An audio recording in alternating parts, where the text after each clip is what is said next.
Welcome back to Market Day Report. I'm Suzanne Alexander. We continue coverage now on the use of AI in agriculture. It has been a big focus for rural communities, especially in regards to data infrastructure.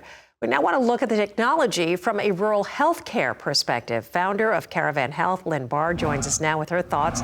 Lynn, it is a pleasure. And before we get into maybe AI providing some answers, it's something that we cover quite a bit here. Healthcare in rural communities. It seems that accessibility, really a big problem. What are the hurdles that you see? Well, yes. I mean, access, quality, and, or, having enough primary care. Obviously, the biggest issue we have is our maternal death rate is really horrendous.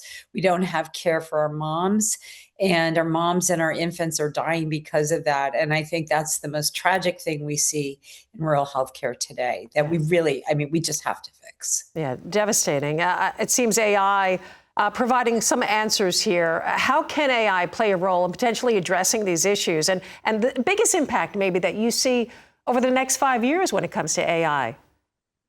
Yeah, so unlike other developed nations, we're the only country that doesn't actually have our healthcare data, right? And so when we go into a hospital, and particularly when we need care, we generally have to leave our community to get it.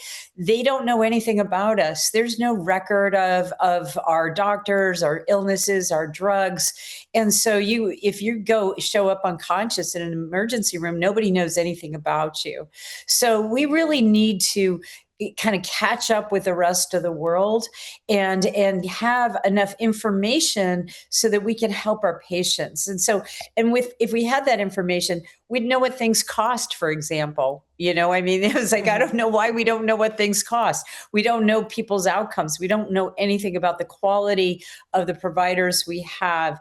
And it's really hurting us. If you look since 1990, our mortality rate was pretty similar to other developed nations.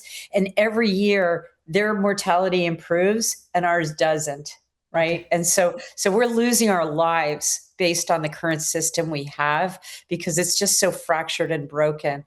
And what I think AI can do is we have to get the data, right? We can't just have it all over the place. I mean, the insurance companies have the data, Medicare's got the data, Medicaid's got the data, everybody's got data except for the consumer, right? And so we need for the government to give us our data and hold it in a safe and secure place. And we can all opt out if people, and I totally understand some people don't want to do this, but it's going to save our lives.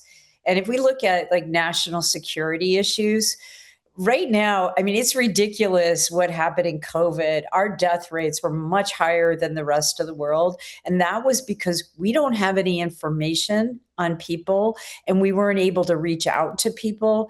And so like if under, this new world where people can make these new biohazards, right?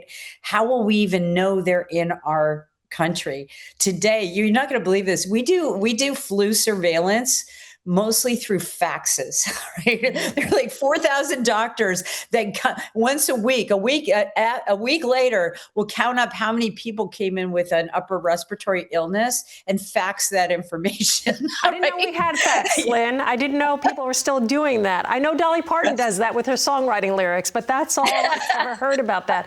So let's talk about how this is going to be a privacy issue for some people, right? Who do you want to have your health records? But let's talk about this transparent data infrastructure, how this would be done. Expand on this. So we're never going to get all the information that's in all these electronic medical records all over the country. I mean, you know how impossible that is. But we all have claims data. And the claims data, when I was working for Caravan Health, which was an accountable care organization, and I worked with rural hospitals in 44 states, and we were able to use that data to really improve quality. We saved Medicare more than $500 million. Right. And gave half of that back to the doctors because we had the data. It's so powerful. And it's just claims data. It just tells so I would be able to open my claims data and immediately see, oh my gosh, this person has an oxy issue. This person is pregnant and she's not getting any prenatal care.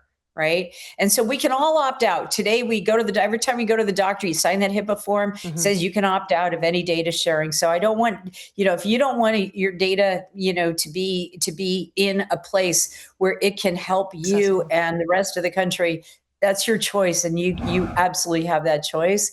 But 95% of people don't opt out. And those people, their lives could be saved if we had that information. So giving people the option to have this data, AI coming into play here, that allows for all this data to be compiled, keeping it in a place where doctors, nurses can access that. And if AI is doing that, of course, that frees up our nurses and our medical professionals to go ahead and focus on what they need to focus on. Lynn, oh my thank God. you. Yeah, it will reduce the burden on our physicians dramatically. It will save them tens of thousands of dollars a year. And it will allow us to immediately see, like, if there's a bioweapon that's been dropped somewhere, we'll know it that day, not 10 days later if we got a fax. Yeah. All right, Lynn, thank you for joining us. Great information. Founder of Caravan Health, that is Lynn Barr.